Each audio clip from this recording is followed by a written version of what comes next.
looks like we got everything up and running. So, first of all, thank you very much for agreeing to interview. First question is if you could just state your full name and where you're working right now. My name is Sherron Lee, and I'm working as a unit supervisor who supervises deputy probation officers at Alameda County Probation Department. Awesome. Okay. So, how did your experience at Cal Poly help you get to where you are today? One that helped me to just being able to deal with other people and different ethnicities, different backgrounds. I think that's integral in the probation field just because you deal with so many different organizations and so many different cultures, not just within the system, but outside of your community-based organizations and your partners as well. Okay, great. And what kind of internships or work experience did you have that enabled you to get to where you are today? I do not have any internship experience. I really wish I would have been able to monopolize on the internship program at Cal Poly because I felt as though that would have prepared me more kind of in seeing what the field was like and knowing more so what the expectations are and what they will be. My work experience, I've worked as a deputy probation officer, both in the juvenile and adult divisions, as well as a juvenile institution officer in the facilities. I presently am part-time and have been for about 13 years just on the weekends as an group supervisor in San Mateo County, and that's the equivalent of a juvenile institution officer in Alameda County. In addition to that, I have worked parole agent for a brief period of time, and the rest of my private industry experience was more so in management as a for different uh, companies, for different trucking companies. Okay. So in what ways are, whether your major was geography, anthropology, or sociology, in what way is that used in your general workday? Sociology is used every day because probation is about people. Many people think it's about crime and everything else, but it's more so about people. And it's about understanding how people adapt, understanding different cultures, different backgrounds, understand, just trying to get to know people. If you get to know people, probation is a lot easier than people make it seem. Often people think that because someone is a probation officer or they work in the probation field that they have these this nice pretty badge that forces people to do what they want them to do, and that's not the case. And really what people want to understand is the more you understand people, the better you're able to do your job, because you have to understand body language and you have to understand, what unspoken words and eye contact means. And in different cultures, that means different things. So it's extremely important to learn the cultural aspect and the sociological aspect of where people are coming from in order to help facilitate their success either on probation or just success in life. Many people have complained in terms of clients that we serve that they do not that the person does not connect with them because it's like they don't care what they're doing. They just know that they're on probation and they have conditions that they have to serve. Whereas when you begin to reach the person, the change becomes intrinsic. But you have to understand people in order to do that. So whether it's a sociology, social science, anthropology, all of it helps because it gives you a sense of where people come from. Absolutely. Okay, so what do you like most about your career in social sciences? I like that you have the discretion really to um, to help people help themselves, for them to come to their own conclusions, for them to um, just being able to help. I mean, and you have a lot of discretion and a lot of leeway.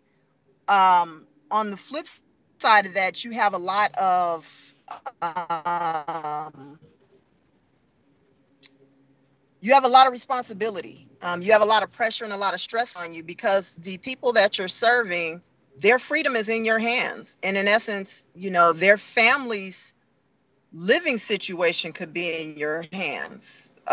So you have the ability to change all that. You have the ability to show that society should not give up on people just because they're on probation.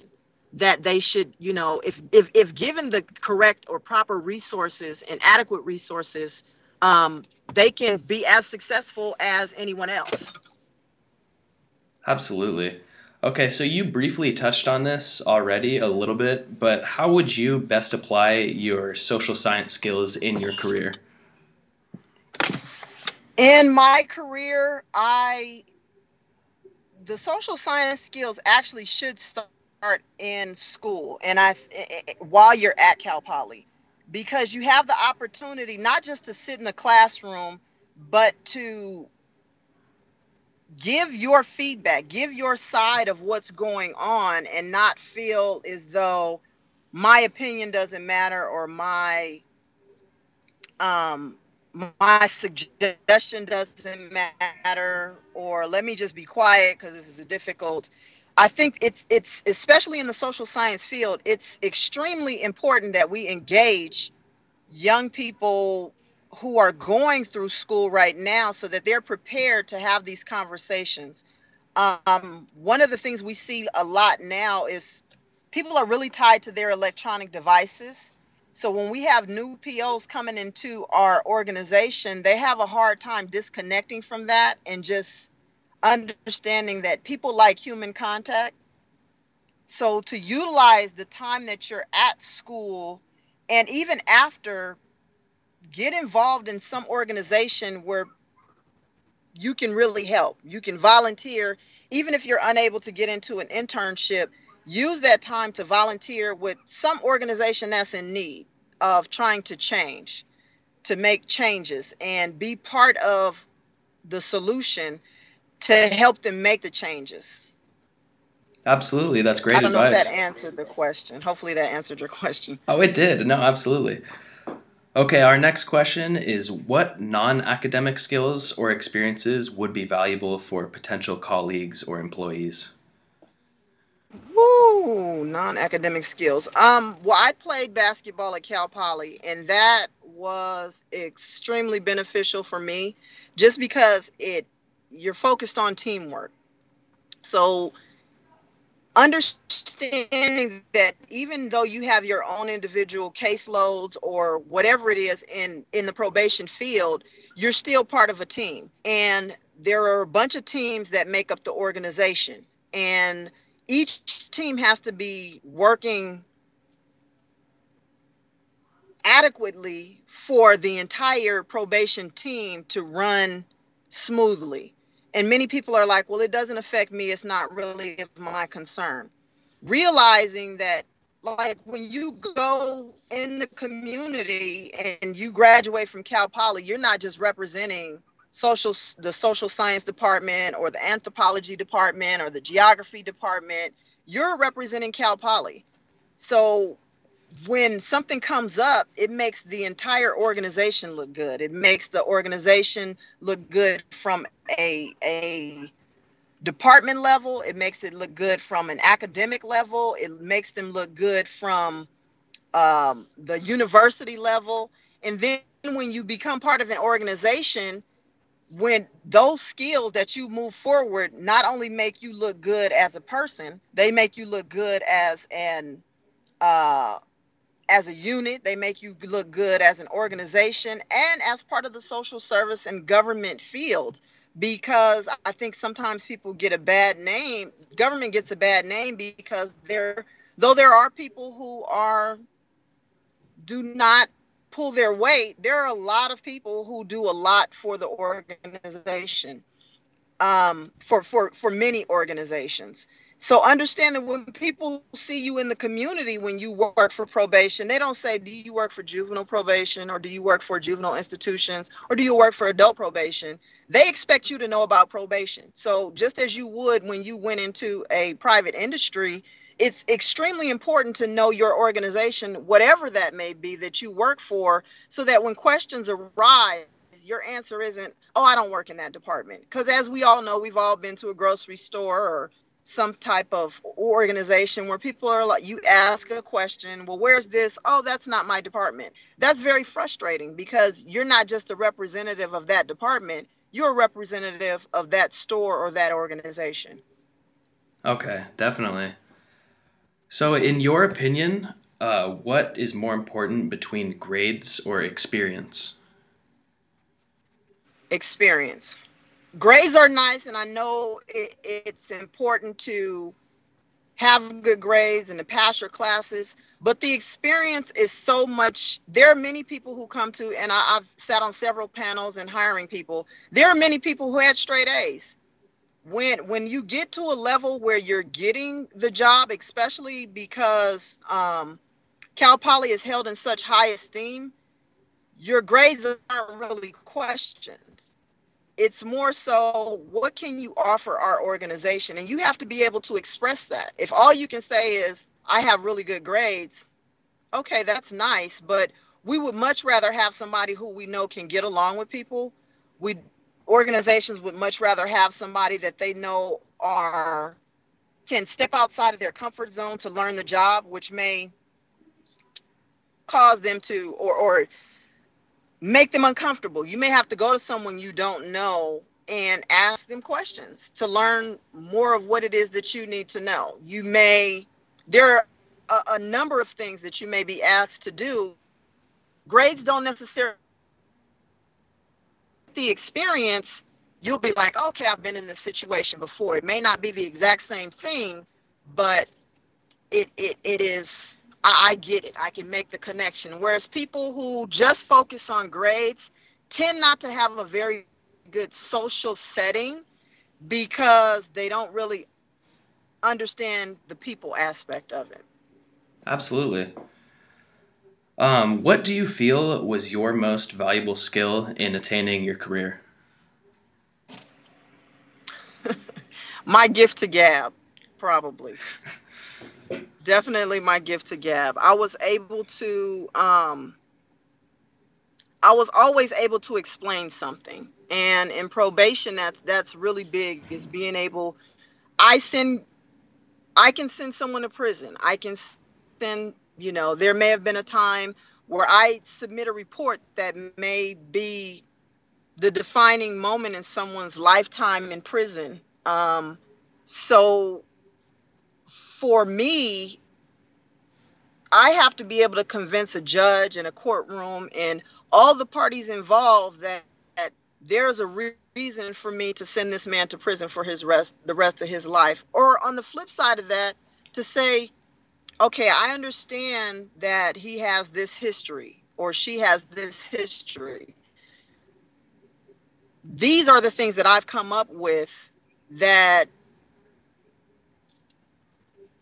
I believe he wasn't offered, or she wasn't offered the opportunity to get in order to be successful. Can we try that before we banish this person off for the rest of their life, or for the next 5 or 6 years, or for the next 10 years? Okay, awesome. And what work or any internship experience do you think would be beneficial in going down this type of career path? One would be, and many programs and organizations have a VIP program, which is ours has a volunteers in probation program, but most organizations have volunteer programs. And actually, what I would suggest, if an organization doesn't have it, is to be willing to create one, because most organizations like mine need help, a lot of help. And funding does not always allow them to hire for things that they need. So internships and volunteer programs, we have over 450 volunteers in our organization, anywhere from coming in to read to the kids while they're in custody, teaching them how to read. We may have people who want to learn the administrative skills, and then we have people who also want to be probation officers or juvenile institution officers. I think that without the volunteers that we have, we would definitely be underwater as an organization. Um, I cannot. I currently have about 6 volunteers or interns that I personally supervise, and all of them make my job easier, and all of them get a sense of what it is to do probation, because they understand that paperwork is a must, and there's a lot of paperwork, but that without that experience, we've had people who are now on permanently. Many of our deputies, and some of the best deputies that we have, started as interns, and it gave them the knowledge and experience that they needed, even if they didn't remain with our organization, usually because the test wasn't open. They knew the questions that were being asked in the interviews. They knew how to respond to them. They had actually experienced the situations because they had been there alongside the probation officers. Awesome. So, how important would you say grad school is to attaining a better job than acquiring a bachelor's degree? Grad school isn't, because right now I'm seeking to go to grad school too, but it's for a different purpose. I think as you climb the ladder in whatever it is, the graduate school piece does play more of a part in it. And if you're interested in promoting up in an organization, that definitely helps. Whether it's the sheriff's department, police department, probation department, it definitely helps in those 3 organizations. Let me speak specifically. And it actually gives you, in the police department, it'll enhance your salary, and in the sheriff's department, it will enhance your salary. And as it gives you more credibility also as you promote up. If your goal is to be a line staff, you can earn your way to the top, but it does help. It does help if you're going up the ladder. If you're just trying to get your feet wet and see what's going on, then a bachelor's will suffice. But realize that once you enter your career, you don't really have time to go back to school, which is something I'm fighting with right now. And you want to be careful before getting an advanced degree to understand what it is. Are you sure this is something that you want to do? I think getting the experience first before you move on to, a master's or doctorate program is important, because you may change your mind. You may be like, oh, no, this is not what I want to do. I'm good. I change my mind. I tap out. So I think it depends on where you want to go in your organization. And if you're serious about once you get there. Awesome. Okay, well, looks like that concludes our interview. Thank you very much for being a part of it, and I hope you have a You're great welcome. day. You do likewise. Alrighty, thank you. You're welcome.